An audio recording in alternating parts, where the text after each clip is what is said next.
देखिए ज्यादातर प्रश्न जो इस सीरीज के हैं, इस प्रैक्टिस सेट के हैं 4 के, ये आपके वैदिक काल से संबंधित है। और वैदिक काल कब आया? वैदिक काल हमारा अगर पूरा वैदिक काल देखें तो वो शुरू होता है 1500 ईसा पूर्व से लेकर के 1500 ईसा पूर्व से 600 ईसा पूर्व के समय को हम वैदिक काल कहते हैं। क्या है ये? वैदिक काल कहते हैं। लेकिन इसे 2 भागों में बांटा गया है। 2 भागों में क्या बांटा गया है? पहला काल जिसे हम पूर्व वैदिक काल कहते हैं, यानी कि वैदिक काल का आरंभिक समय पूर्व वैदिक काल कहलाता है। और यह जो अवधि है समय के अनुसार वो क्या है?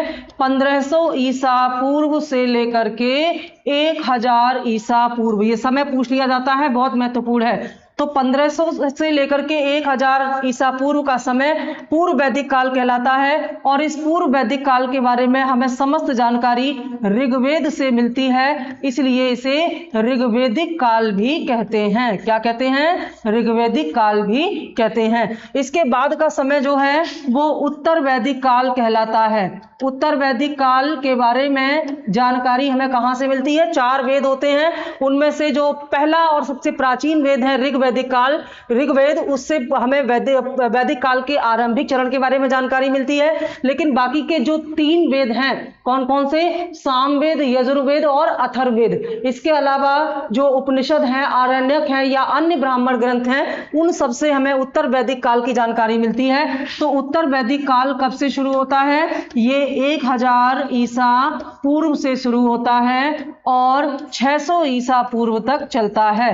तो ये पूरा मिलकर के हमारा बन जाता है वैदिक काल। यानी कि वैदिक काल 1500 से 600 ईसा पूर्व तक का है। इसे 2 भागों में बांटने पर इस तरह से आता है। तो पूर्व वैदिक काल और उत्तर वैदिक काल, इन दोनों को मिलाकर के वैदिक काल कहा जाता है। वैदिक काल यानी कि वैदिक सभ्यता, वह युग जिसकी स्थापना आर्यों ने की थी। तो आर्य जो है वो सिंधु सभ्यता के बाद भारत में एक नई सभ्यता के संस्थापक माने जाते हैं। तो आज के जो हमारे 20 प्रश्न हैं ये इसी समय से है, इसी वैदिक काल से संबंधित है। तो इसमें जो पहला प्रश्न हमारे सामने है, चलिए इसको देख लेते हैं। प्रसिद्ध 10 राजाओं का युद्ध किस नदी के तट पर लड़ा गया था?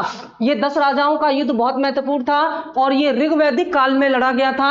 और इसे दशराग्य या दाशराग्य युद्ध भी कहते हैं। ठीक है, राज्य मतलब राजा, दश मतलब 10, यानी कि 10, 10। तो दशराग्य युद्ध के नाम से यह जाना जाता है। और इस युद्ध की चर्चा जो है वो ऋग्वेद के 7वें मंडल में की गई है। इस युद्ध में, ये युद्ध किसके बीच में हुआ था? ये युद्ध हुआ था 10 राजाओं के एक संघ, 10 राजाओं का संघ और भरत कबीले के राजा सुदास के मध्य। ठीक है, भरत कबीला था जिसके राजा सुदास थे। तो राजा सुदास और 10 राजाओं के संघ के बीच में यह युद्ध हुआ था। और इस 10 राजाओं के संघ का नेतृत्व किसने किया था? विश्वामित्र ने। ठीक है, बहुत महत्वपूर्ण है। और यह जानकारी कहां से मिलती है? यह जानकारी हमें ऋग्वेद के 7वें मंडल से मिलती है। और इसमें बताया गया है कि यह किस नदी के तट पर हुआ था? ए गंगा, बी ब्रह्मपुत्र, सी कावेरी और डी परुष्णी। तो सही उत्तर है परुष्णी। और परुष्णी का परुष्णी प्राचीन नाम है और इसी परुष्णी का दूसरा नाम है रावी नदी। तो अगर ऑप्शन में रावी नदी होता, आपसे पूछा जाता कि 10 राजाओं का युद्ध किस नदी पर लड़ा गया, तो ऑप्शन में अगर रावी नदी होता तो वह भी सही उत्तर होता। तो ये जो युद्ध लड़ा गया था, वास्तव में इसके पीछे कारण क्या था कि ये जो विश्वामित्र थे, पहले ये भरत कबीले के राजा सुदास के यहाँ थे। लेकिन राजा सुदास किसी बात को लेकर के इन दोनों के बीच में मनमुटाव हो गया और विश्वामित्र ने इसे अपना अपमान माना। उसके बाद विश्वामित्र ने 10 राजाओं का एक संघ बनाया और फिर सुदास के साथ युद्ध किया। और इस युद्ध में राजा सुदास की जीत हुई, भरत कबीला जीता। यह युद्ध परुष्णी या रावी नदी के किनारे लड़ा गया था। देखिए, उस समय जब ऋग्वैदिक काल या वैदिक काल था तो इस समय जो कबीलाई संस्कृति थी, यानी कि जो आर्य थे वे कबीले के रूप में रहा करते, खासतौर से ऋग्वैदिक आर्य जो थे वे अपने कबीले के रूप में रहा करते थे, जो कि काफी बड़े बड़े थे। तो ये तमाम कबीले आपस में लड़ते थे। एक तो आर्यों और अनार्यों के बीच में युद्ध होता था। आर्य कौन थे? जिन्होंने वैदिक सभ्यता की स्थापना की। अनार्य कौन थे? जो यहाँ के मूल निवासी थे, तो उनके बीच में युद्ध होता था। युद्ध किस कारण से होता था? पशुओं की चोरी के लिए युद्ध होता था और अपने क्षेत्र के विस्तार के लिए युद्ध होता था। तो इस प्रकार के बहुत सारे कबीलाई युद्ध का वर्णन हमें इस काल में मिलता है। ऐसा ही ये सबसे महत्वपूर्ण युद्ध दशराग युद्ध था, जिसके बारे में बार बार प्रश्न पूछा जाता है। तो आपको आगे प्रश्न ये भी पूछा जाएगा कि यह युद्ध किसके बीच में हुआ था, तो ये विश्वामित्र और सुदास को याद रखेंगे। नदी को हमने बता ही दिया। अगला प्रश्न हमारा प्रश्न नंबर 2, आरंभिक वैदिक साहित्य में सर्वाधिक वर्णित नदी कौन सी है? आप जानते हैं कि हमारी आरंभिक सभ्यताएं नदियों के किनारे स्थापित हुई थी, क्योंकि नदी इनके जीवन के लिए बहुत ही महत्वपूर्ण हुआ करती थी।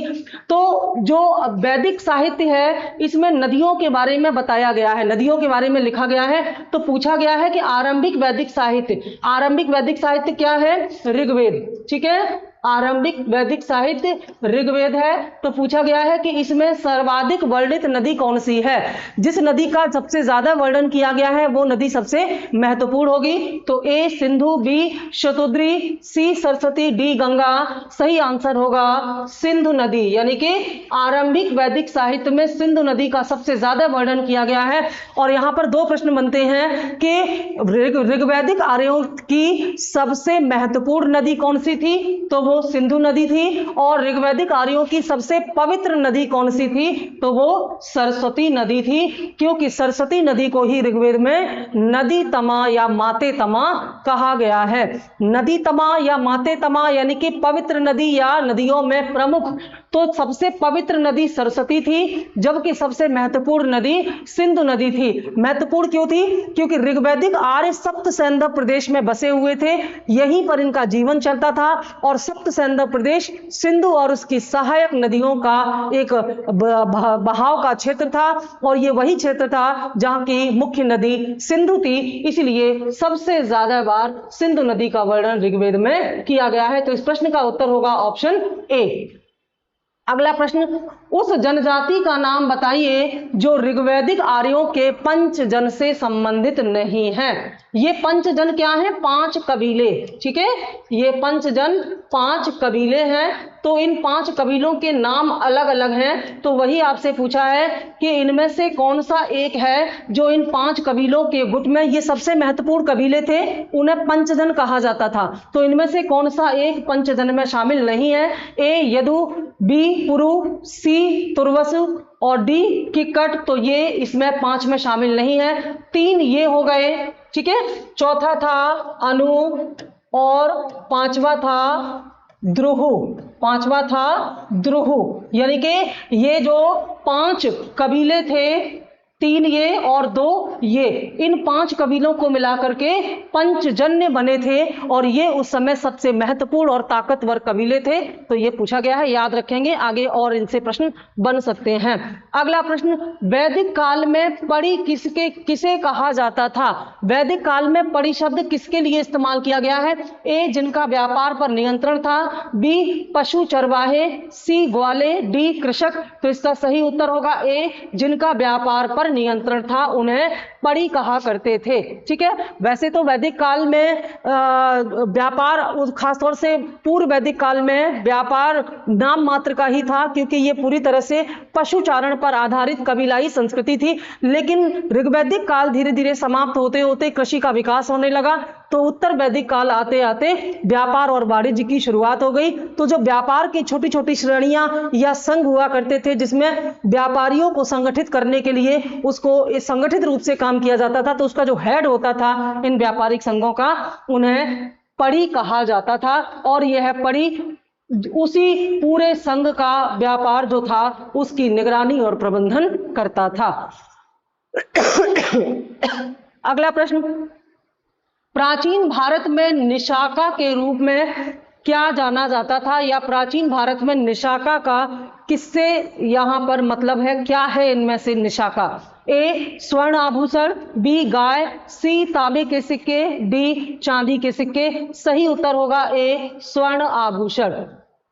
इसी निशाका को आप निष्क नाम से देखते हैं। ये बहुत महत्वपूर्ण है क्योंकि यह ऋग्वैदिक काल में, यानी कि ऋग्वैदिक काल में ये जो निष्क है ये क्या था, ये गले का आभूषण था। यह गले का स्वर्ण आभूषण था, वास्तव में स्वर्ण आभूषण था। एक प्रश्न पूछा गया है कि जो निष्क है ये कहाँ पहना जाता था, किस प्रकार का आभूषण था, तो ये गले में पहनने का एक आभूषण था। ये एक हार नुमा आकृति का डिजाइन किया हुआ एक आभूषण था जो कौन सी धातु से बना था, गोल्ड से बना था, स्वर्ण धातु से बना था। तो ऋग्वैदिक काल में निष्क को स्वर्ण और कीमती एक आभूषण माना जाता था और ये लोग इस कीमती धातु या आभूषण या निष्क को व्यापार में भी लेन देन के लिए इस्तेमाल करते थे। लेकिन यही निष्क जो है ये उत्तर वैदिक काल में, ये उत्तर वैदिक काल में, ये दो प्रश्न अलग अलग बनते हैं। उत्तर वैदिक काल में मुद्रा के रूप में प्रयोग किया जाता था। ठीक है, ये ध्यान रखेंगे, मुद्रा के रूप में प्रयोग किया जाता था। इसका मतलब जब निष्क के बारे में प्रश्न आएगा तो आपको ये ध्यान देना है कि प्रश्न ऋग्वैदिक काल से आया है या उत्तर वैदिक काल से। अगर ऋग्वैदिक काल से प्रश्न आएगा तो निष्क एक आभूषण के रूप में आप बताएंगे और अगर उत्तर वैदिक काल के रूप में प्रश्न आएगा तो निष्क का प्रयोग मुद्रा के रूप में बताया जाएगा। ठीक है, ये दोनों बातें अलग अलग आपको ध्यान में रखनी है। गाय किस काल में धन का महत्वपूर्ण स्वरूप था? ए ऋग्वैदिक काल में, बी वैदिक काल का उत्तर काल, सी उत्तर वैदिक काल, डी महाकाव्य काल। तो ऑप्शन इसका होगा ए, राइट ऑप्शन है ए, ऋग्वैदिक काल में गाय जो थी सबसे महत्वपूर्ण पशु थी। सबसे महत्वपूर्ण पशु कई कारणों से थी, उनमें से एक कारण यह भी है कि गाय को मुद्रा के रूप में प्रयोग किया जाता था और वो भी मुद्रा कैसी, आज वर्तमान डॉलर के समान। अगर हम ये कहें कि जो मूल्य और महत्व वर्तमान में डॉलर का है वैसा ही मूल्य और महत्व ऋग्वैदिक काल में गाय का हुआ करता था, क्योंकि ऋग्वैदिक काल में मुद्राएं नहीं थी, वस्तु विनिमय होता था, एक वस्तु के बदले दूसरी वस्तु खरीदी जाती थी, अदला बदली होती थी। तो इसी चीज को आसान बनाने के लिए गाय को यहां पर मार्केट में या व्यापार में यूज किया गया कि अगर आप गाय के बदले जो भी लेना चाहें मार्केट से वो आप ले सकते हैं, क्योंकि गाय को हर कोई मुद्रा की तरह स्वीकार करता था। तो वर्तमान जैसे अंतरराष्ट्रीय व्यापार में दुनिया के सभी देश अमेरिका की मुद्रा डॉलर पर विश्वास करते हैं और डॉलर में व्यापार करते हैं, डॉलर कीमती मुद्रा मानी जाती है। ठीक वैसे ही ऋग्वैदिक काल में सभी लोग गाय में व्यापार करते थे और गाय पर को विश्वास करते थे और गाय उस समय उतना ही मूल्यवान थी जैसे कि वर्तमान में डॉलर है। तो इसीलिए यह सही प्रश्न है ऋग्वैदिक काल में। ठीक है, अगला प्रश्न, ऋग्वेद में उल्लिखित यव शब्द किस कृषि उत्पाद हेतु प्रयुक्त किया गया है? ए जौ, बी चना, सी चावल, डी गेहूं। तो जैसे कि मैंने आपको बताया कि ऋग्वैदिक आर्यों का जो महत्वपूर्ण पेशा था जिससे उनकी जीविका चलती थी वो पशुपालन था। उत्तर वैदिक काल आते आते कृषि का विकास होने लगा तो पशुपालन दूसरे नंबर पर पहुंच गया, कृषि प्राथमिक स्थान पर। लेकिन ऋग्वैदिक आर्य अपने काम चलाऊ थोड़ी बहुत खेती कर लेते थे और उनकी मुख्य फसल जो है वो यव हुआ करती थी। ऋग्वैदिक आर्यों की मुख्य फसल क्या थी? यव, और यव से इसका तात्पर्य है जौ। ठीक है, यह प्रश्न पूछा गया है ऋग्वैदिक आर्यों की मुख्य फसल क्या थी? आंसर है जौ। बाद में उत्तर वैदिक काल आया तो उत्तर वैदिक कालीन आर्यों की मुख्य फसल क्या हो गई? धान। ठीक है, ये जौ और धान याद रखेंगे। उत्तर वैदिक काल की मुख्य फसल धान थी जबकि पूर्व वैदिक काल की मुख्य फसल जौ थी। धान को धान्य कहा गया है, धान को धान्य कहा गया है और जो जौ था इसे यव कहा गया है। ये ऋग्वैदिक काल की महत्वपूर्ण अनाज था और ये उत्तर वैदिक काल का महत्वपूर्ण अनाज था। बहुत महत्वपूर्ण है, ये प्रश्न बहुत ज्यादा पूछा जाता है। तो जौ या यव एक ही हुआ करते थे। ठीक है, अगला, जब ये बड़े बड़े ऑप्शन है तो अच्छे से इसको पढ़िए और समझिए इसका सही उत्तर क्या होगा। निम्नलिखित में से कौन सी ऋग्वैदिक आर्यों की लाक्षणिक विशेषता नहीं है? यानी कि जो ऋग्वैदिक आर्य थे उनमें इनमें से कौन सी विशेषता दिखाई नहीं देती है? तो एक हो सकता है कि विशेषता है, दूसरी है कि विशेषता नहीं है।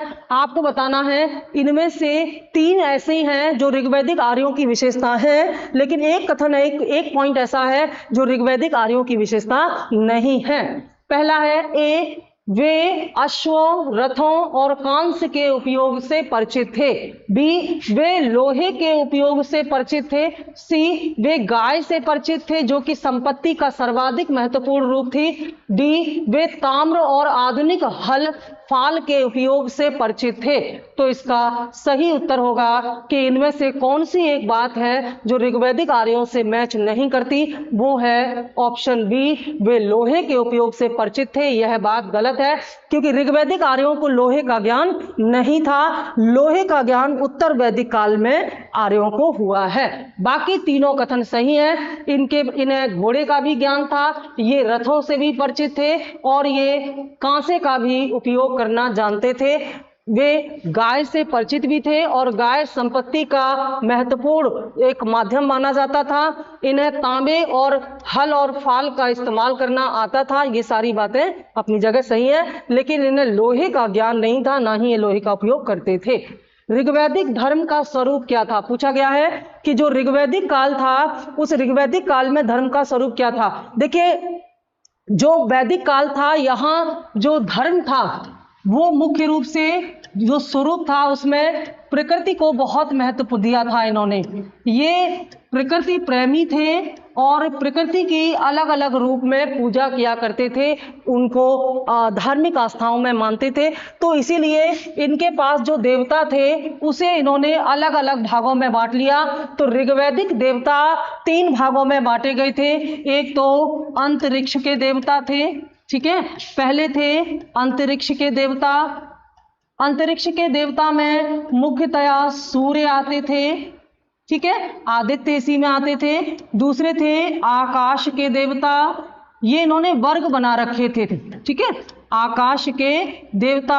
आकाश के देवता में मुख्य रूप से इंद्र आते थे।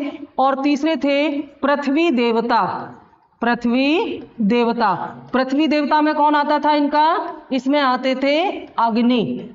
तो ये 3 वर्ग इन्होंने जो बना रखे थे, इन तीनों वर्गों में कई सारे देवता थे और ये सारे देवता प्रकृति के किसी न किसी भाग से जुड़े हुए थे, इनका प्रकृति से संबंध था। तो प्राकृतिक रूप में ही प्रकृति से जोड़ करके देवताओं की ये पूजा किया करते थे और इनके देवता एक नहीं एक से ज्यादा थे। तो ये बहुदेववादी थे, ठीक है। ऋग्वैदिक धर्म कैसा था? बहुदेववादी था, जिसे इन्होंने अलग अलग वर्गों में बांट लिया था और ये इनसे भौतिक जीवन के लिए, लौकिक जीवन के लिए कामना किया करते थे। अपने जीवन को सुखी और संपन्न, पुत्र प्राप्ति, धन धान्य प्राप्ति, पशु धन प्राप्ति आदि के लिए प्रार्थना किया करते थे और यज्ञ हवन आदि किया करते थे। पूर्व वैदिक आर्यों का धर्म मुख्यतया किस प्रकार का था? अभी अभी हमने जो व्याख्या की है वहीं से लगभग ये प्रश्न है कि पूर्व वैदिक आर्यों का धर्म का स्वरूप कैसा था।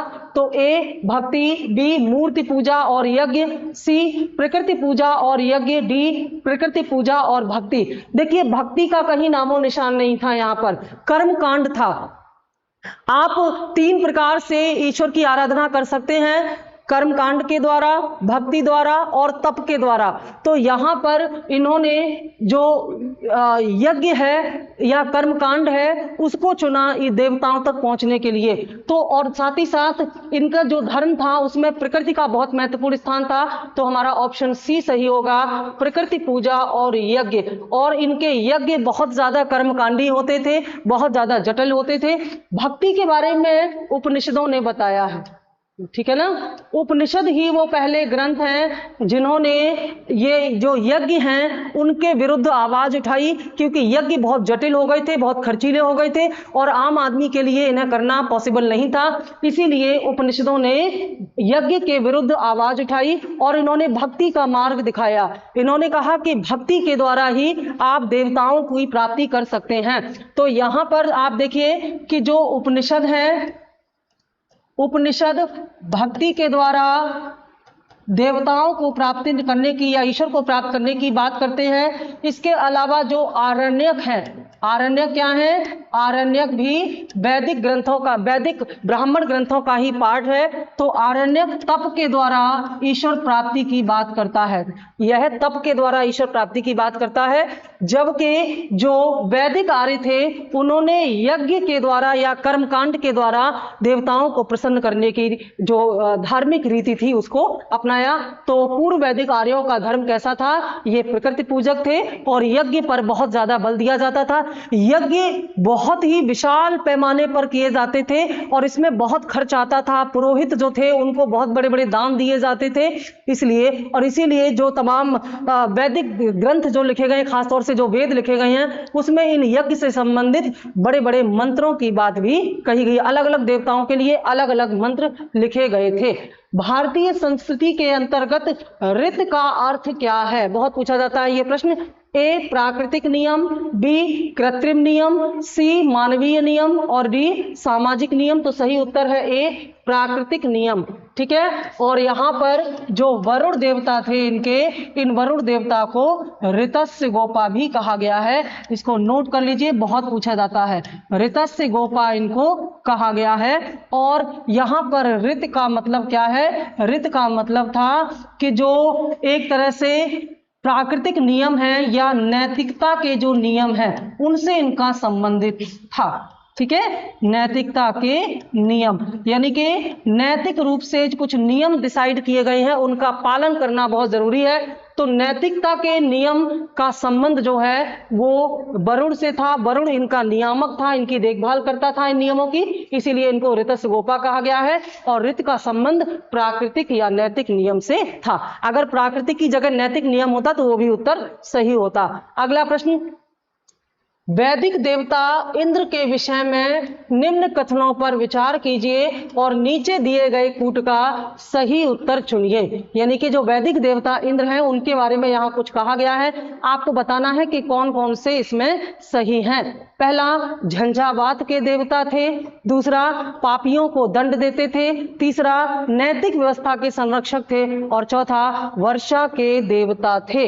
तो इसमें इंद्र के संबंध में एक तो ये झंझावात क्या होता है? जो आंधी तूफान आते हैं तो उसके देवता थे, और वर्षा के देवता थे। 1 और 4 इंद्र के लिए बिल्कुल सही है। तो राइट आंसर हमारा होगा ऑप्शन डी। बाकी दोनों का जो संबंध है वो किससे है? वरुण से है। ठीक है, वरुण देवता से है।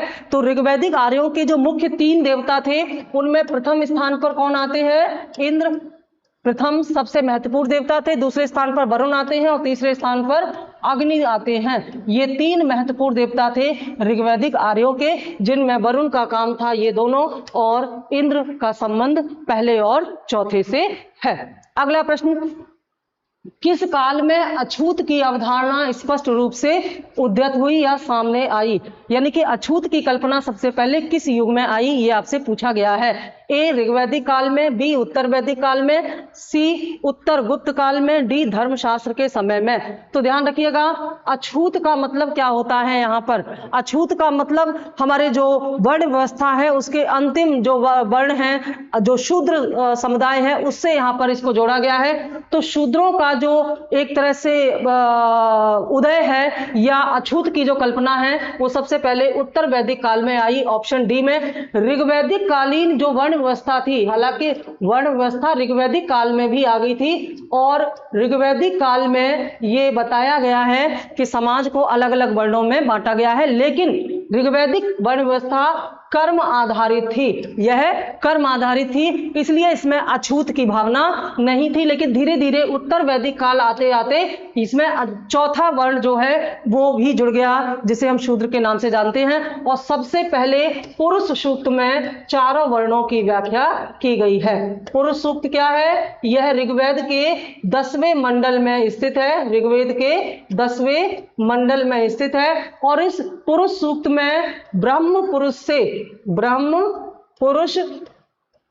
के अलग अलग अंगों से 4 वर्णों की उत्पत्ति बताई गई है, जिसमें शूद्र वर्ण भी एक था। तो शूद्र वर्ण के बारे में पहली जानकारी हमें पुरुष सूक्त से ही मिलती है। और आप जानते हैं कि ऋग्वेद का अलग अलग पाठ अलग अलग समय पर लिखा गया है, तो जो 10वां मंडल है वो बाद में लिखा गया।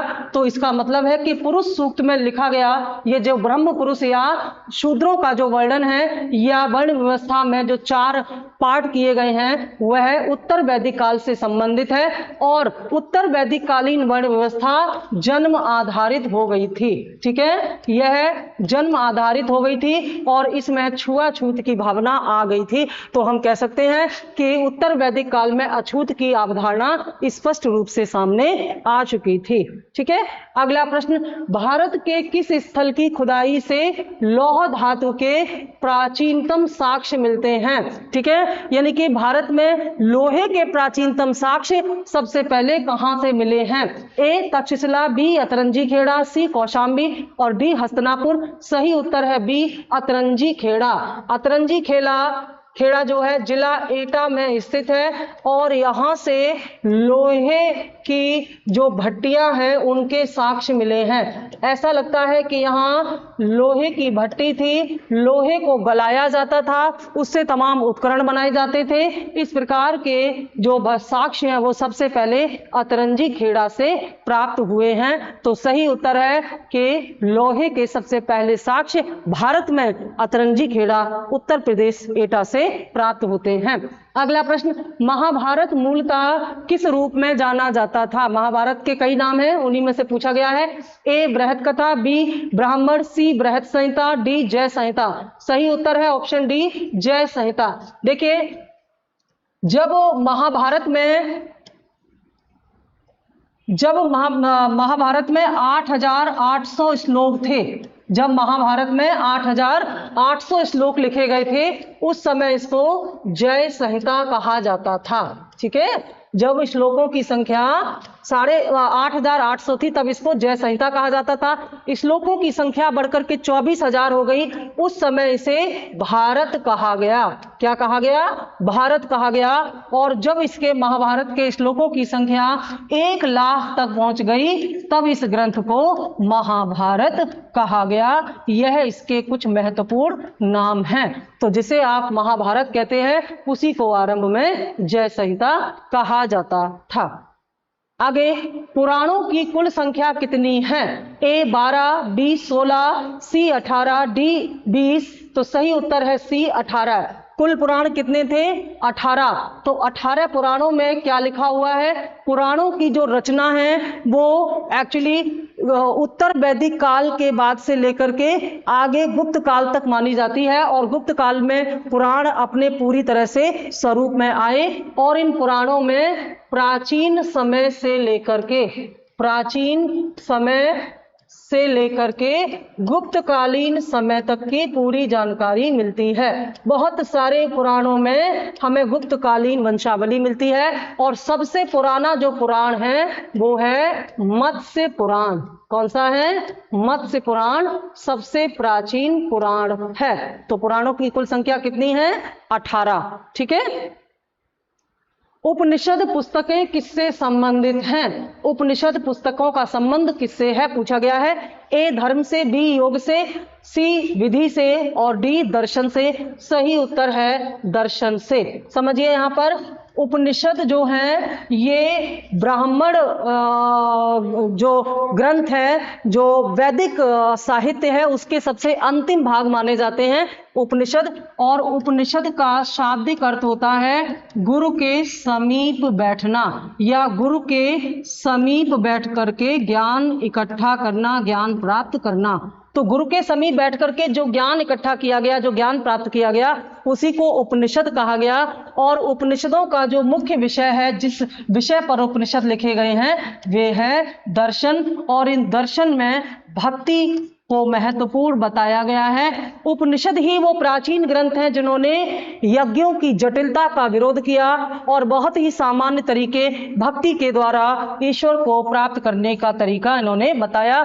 इन्हीं उपनिषदों के आधार पर भारत में धार्मिक सुधार या धर्म सुधार आंदोलन चले थे। तो धार्मिक सुधार या धर्म सुधार आंदोलन का प्लेटफॉर्म उपनिषदों ने ही तैयार किया और इन्हीं उपनिषदों के आधार पर बाद में भारत में भक्ति आंदोलन की शुरुआत भी हुई थी। आगे आपको पढ़ाया जाएगा भक्ति आंदोलन। तो कुल मिलाकर के उपनिषदों का मूल विषय दर्शन है और जो दर्शन, जो षट दर्शन दिए गए हैं हमारे साहित्य में, उनका संबंध इससे है।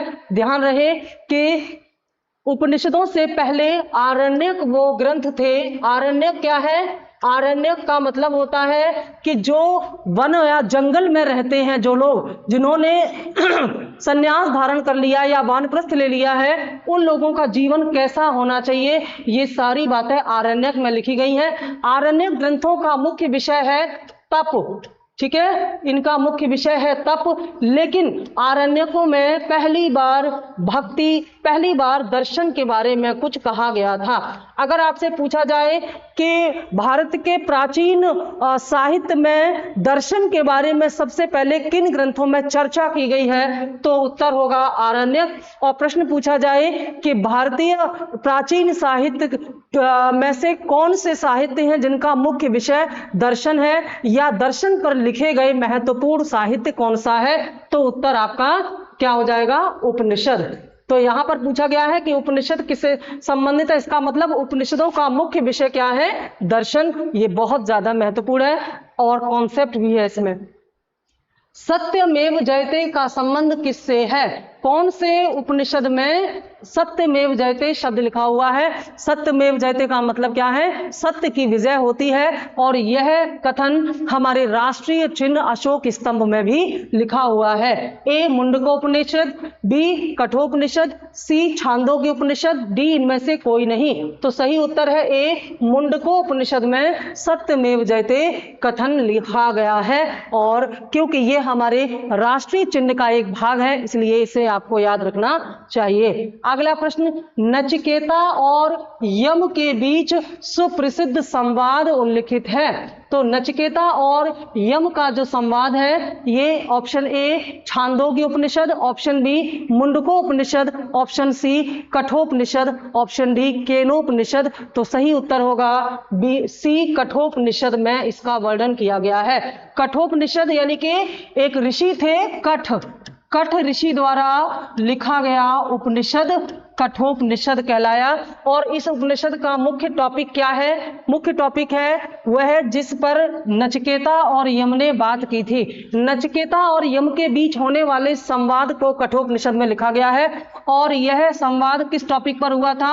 आध्यात्मिक टॉपिक पर हुआ था, जीवन के सत्य के टॉपिक पर हुआ था, मृत्यु के विषय पर। नचिकेता ने यम से बहुत सारे सवाल पूछे, तो और यम नचिकेता को बहुत सारे उत्तर देकर के उसको संतुष्ट करने का प्रयास करते हैं।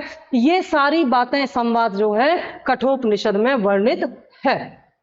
लास्ट प्रश्न है, निम्न में से कौन सी प्रथा चतुष्टय वेदोत्तर काल में प्रचलित हुई थी? ठीक है, इनमें कौन सी प्रथा थी जो वेदोत्तर यानी कि उत्तर वैदिक काल में प्रचलित हुई थी? ए धर्म अर्थ काम मोक्ष, बी ब्राह्मण क्षत्रिय वैश्य शूद्र, सी ब्रह्मचर्य गृहस्थाश्रम वानप्रस्थ एवं संन्यास। तो इसमें जो महत्वपूर्ण है और डी है, ए और सी सही है। तो इसमें जो है, क्योंकि वेदोत्तर पूछा है, तो इसमें धर्म अर्थ काम मोक्ष पहला सही होगा और डी सही, इसमें आपका सही होगा सी ब्रह्मचर्य गृहस्थाश्रम वानप्रस्थ। तो इन दोनों को साथ लेने पर, ए और सी को साथ लेने पर ऑप्शन डी हो जाता है। ऑप्शन डी हमारा सबसे ज्यादा सही है।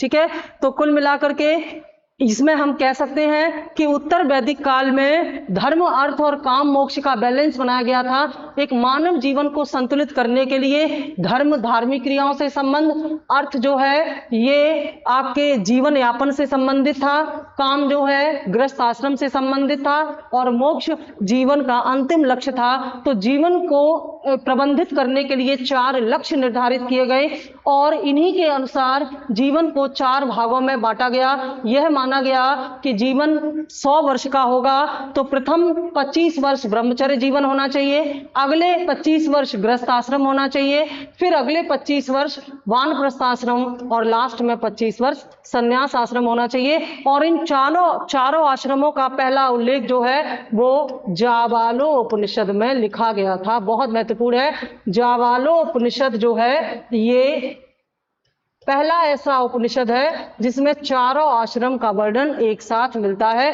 तो ये चारों आश्रम और जीवन के 4 उद्देश्य इन दोनों को आपस में जोड़ा गया था और ये माना गया था कि ये दोनों ही जीवन को प्रबंधित करते हैं। ये जो ऑप्शन बी है ब्राह्मण क्षत्रिय वैश्य शूद्र, वास्तव में ये तो ऋग्वैदिक काल में भी हो गया था, लेकिन ऋग्वैदिक काल में यह वर्ण व्यवस्था कर्म के आधार पर थी, ना कि जन्म के आधार पर। और ऋग्वैदिक काल में छुआछूत की भावना नहीं थी, उत्तर वैदिक काल में जटिल हो गई थी। लेकिन क्योंकि ऋग्वैदिक काल में वर्ण व्यवस्था थी इसलिए हम ये नहीं कह सकते हैं कि ये उत्तर वैदिक काल में आई। आपसे पूछा जा रहा है कि उत्तर वैदिक काल में इनमें से क्या आया, तो वह आपका केवल ऑप्शन ए और सी को मिलाकर के बनता है ऑप्शन डी। ये दोनों चीजें उत्तर वैदिक काल में नई शामिल हुई थी। ठीक है, तो इनको ध्यान में रखेंगे और इन्हीं को ध्यान में रख करके आप अपनी तैयारी आगे बढ़ाइए। देखिए कि कहां पर ऐसा टॉपिक है जहां आपको लगता है कि थोड़ा और पढ़ने की जरूरत है, कॉन्सेप्ट को और क्लियर करने की जरूरत है, उसी आधार पर